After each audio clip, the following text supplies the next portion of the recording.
welcome to this edition of EMS Now Up Close. I am Eric Miskell with EMS Now, and today it's my pleasure to speak with Augusto Vilarinho, which I probably mispronounced, Head of Global Sales and Business Development with Critical Manufacturing. Critical, of course, is the leading MES provider in the industry. Augusto, welcome. It's a pleasure to get a chance to speak with you today. Why don't you begin by introducing yourself and what your role is within Critical? Yeah.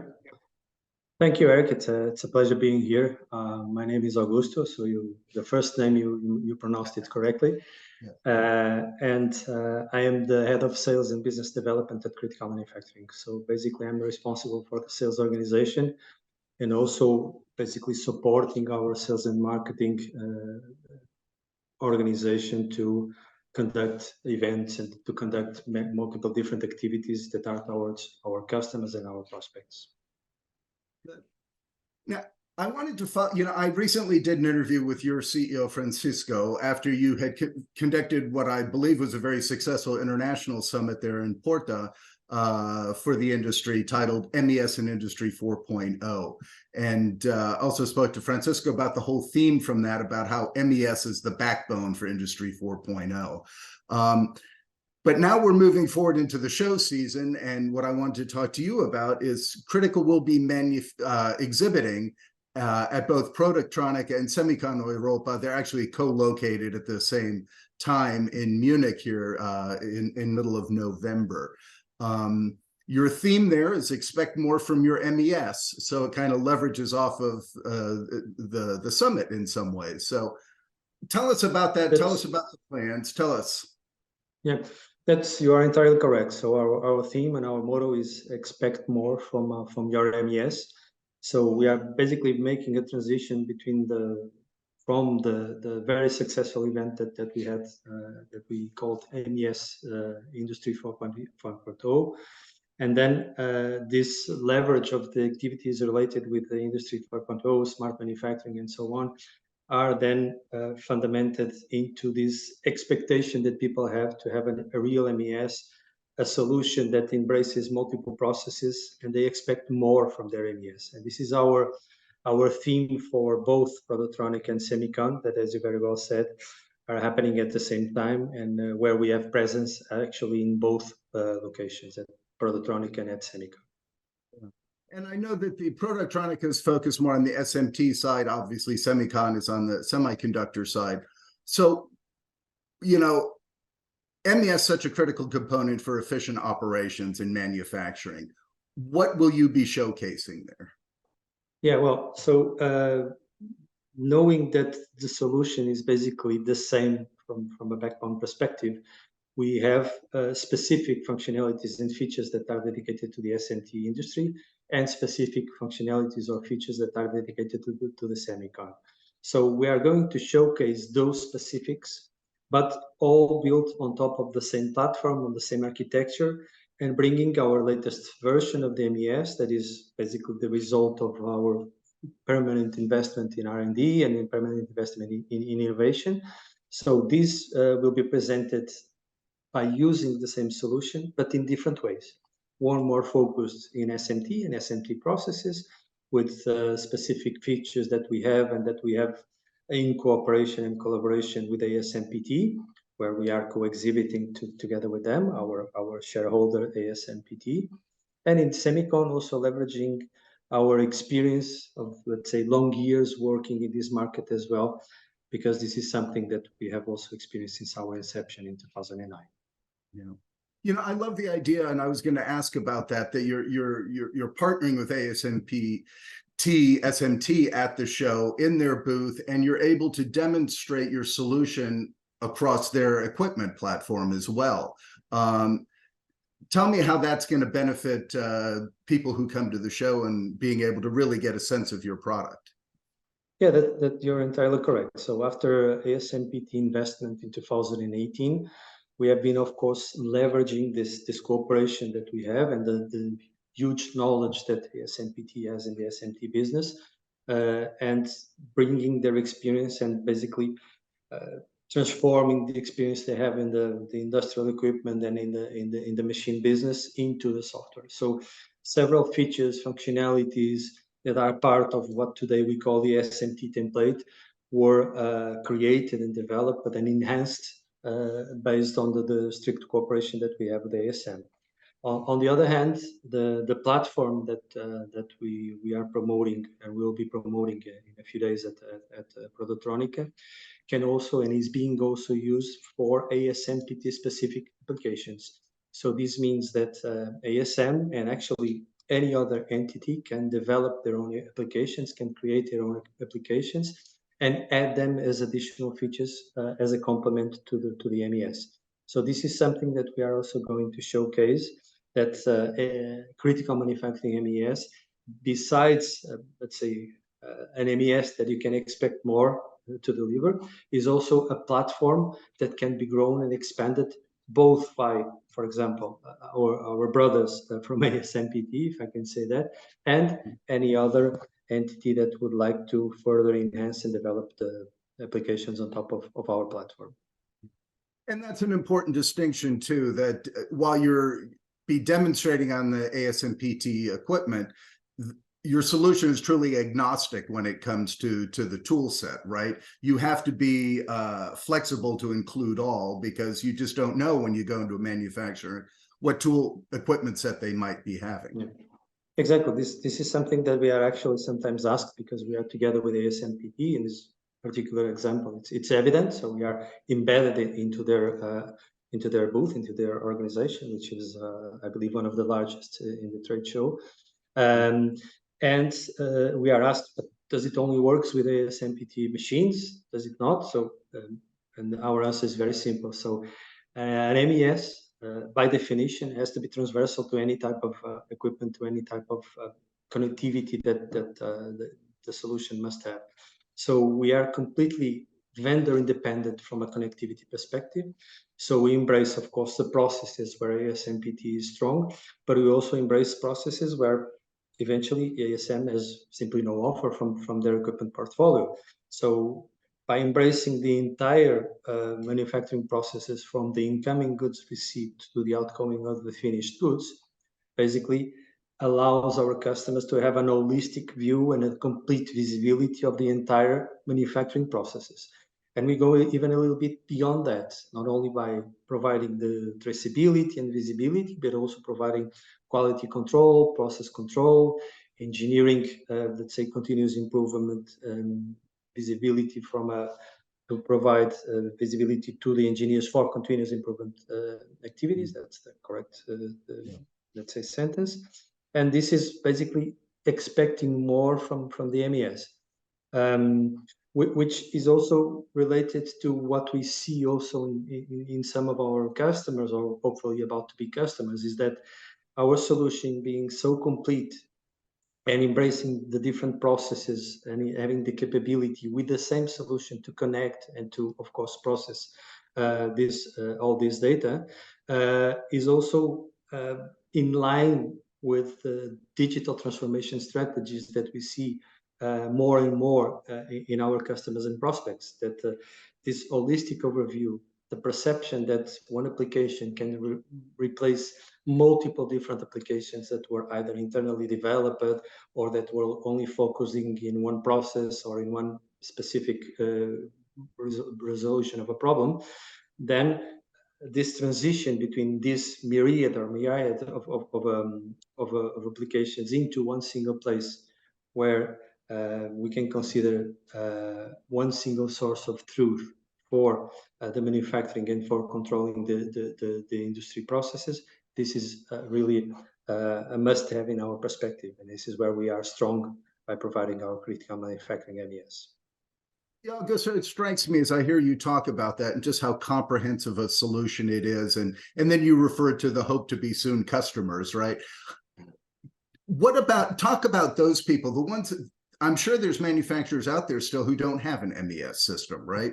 Who haven't adopted this, and you know, it makes me wonder how can a efficient modern equipment manufacturer function without such a solution these days? Yes. What do you see, and what are the obstacles for people? Yeah.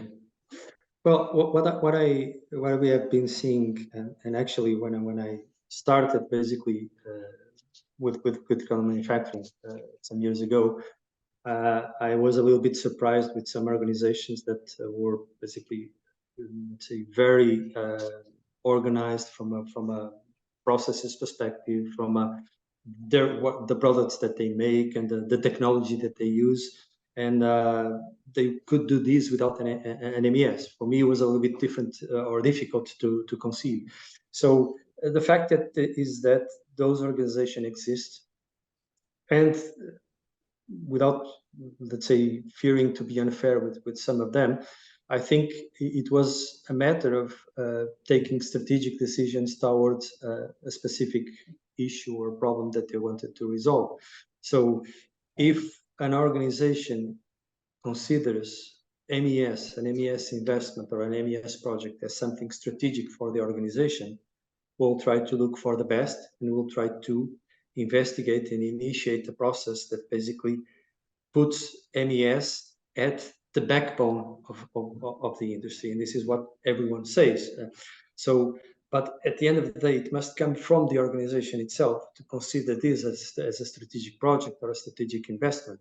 Because if an organization do not consider this as a strategic investment or a strategic project, as I keep saying, they will end up in basically deciding to build some Excel solution or buy some other smaller application to resolve a problem that is existing at that moment.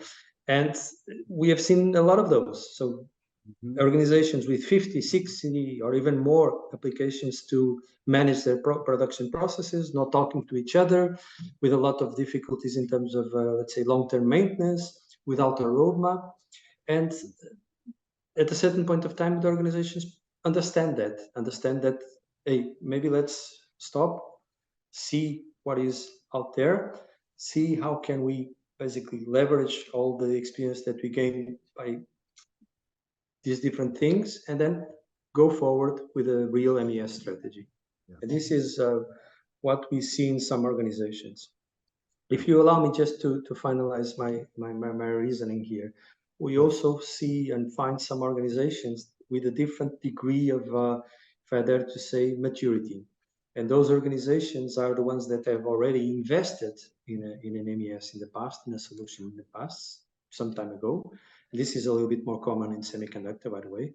But they have reached a stage where they either keep investing in a solution that in the meantime may have become legacy, because the solution that they acquired, the provider decided to not doing further investments or evolution and so on. And then they look for something out in the market, again, with a clear roadmap of permanent investments and so on. Or the other situation is that they have been doing internal developments all the way throughout these years. And MES investments in semiconductor has really long time in terms of investments. And now they have realized that, what is my core business? Is my core business being an MES company, or is my core business being a manufacturer of a certain component or of a certain device? And this distinction between building versus buy is something that we also see quite a lot in these days. And we see more in semiconductor because of this transition between the investments that they did 20, 30 years ago and what they need to do in today's world. Yeah. Yeah, and that's interesting. Thank you for that answer, because as you're talking, I'm thinking of the EMS companies that I visited, and oftentimes you see a homegrown solution, right, that they've created and done themselves, which may function very easily for the current operations. But I think if you're acquired, that makes it a little more difficult. How are you going to adapt? And so there's certainly pros and cons, I guess, to it. But it's an interesting dynamic. And thank you for your response. Exactly. And actually, if you allow me just to complement and to make the segue to productronica and to SEMICON. So whoever visits us will be able to see live the solution. We have showcases, we have demos for these. We have a virtual factory tour from one of our customers with some VR glasses that our visitors can also use and see the solution working in a factory. And we will, of course, will have a team that is dedicated to explain the advantages and the benefits of our solution opposed to what they may have at the moment. Yes. Yeah, thank you for that. That was actually going to be my next segue question. So that was perfect, because I saw that you had both the physical booth experience and the virtual tour. And I've actually a year or so ago at a show done one of the virtual tours of effect, and it's a very effective, powerful way to reinforce the point and the value and the flow of the operations within a factory. So that's a great idea, I think. So yeah, thank you. Yeah. So, and is it the virtual one then might also be available after the show, or is that something that could be available to people not but that is a little bit the up show? to what we can do with the system that we have prepared. It is planned to be used with these virtual reality classes, but of course some type of activities related to that are indeed already available to be seen in our website. Yes.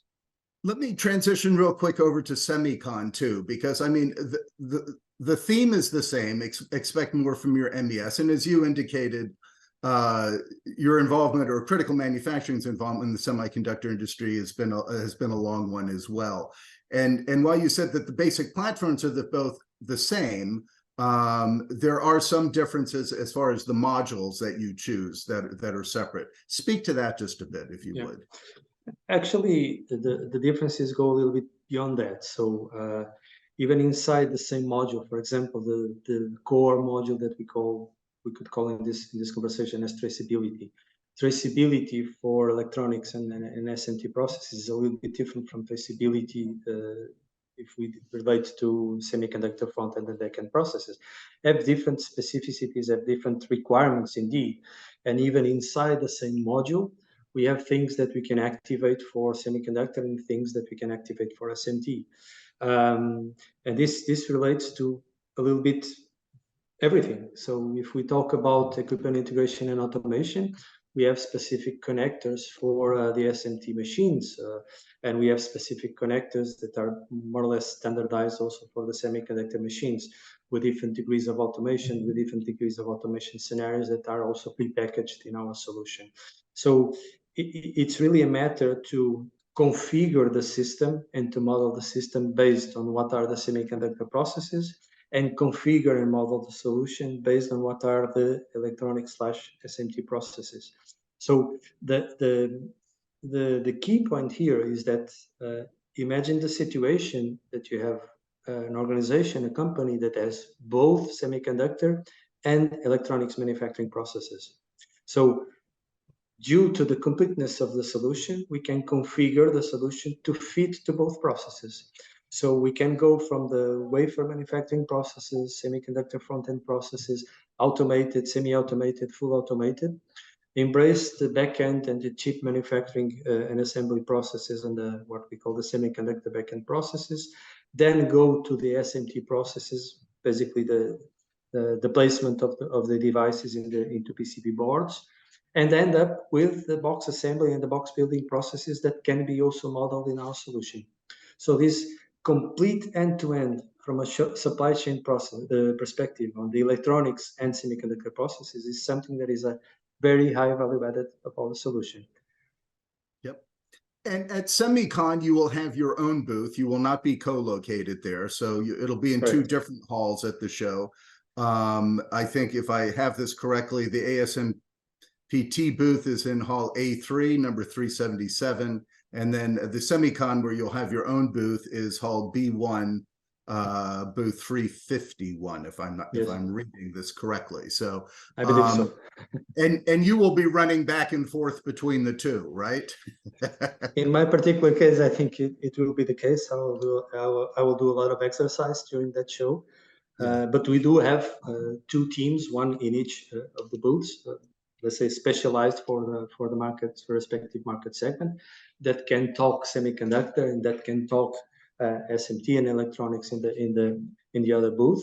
But it's not uncommon that we start by having a conversation at the SEMICON and then we finish the same conversation at productronica, because it's also not uncommon that we have customers that embrace both processes.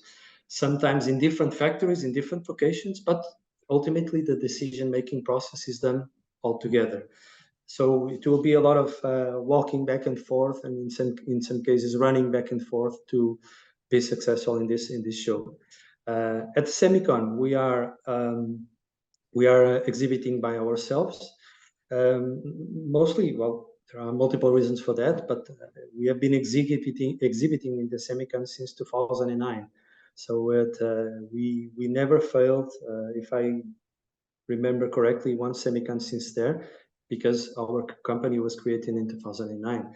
So the SEMICON is also very dear to us from a trade show perspective, and we have been there starting from a very small booth when our company was quite young, to now a more, let's say, pleasant, I would say, more pleasant booth with different spaces for our customers to see and to showcase our solution. That is excellent. Well, listen, it sounds like you have an exciting time ahead of you here in a couple of weeks. And I wish you nothing but success. This has been a very good discussion. I appreciate your comments on both the solution and some of the obstacles. And I wish you success at Productronica and SEMICON, and hopefully we can catch up again sometime in the future. Thank you very much. Thank you, sir.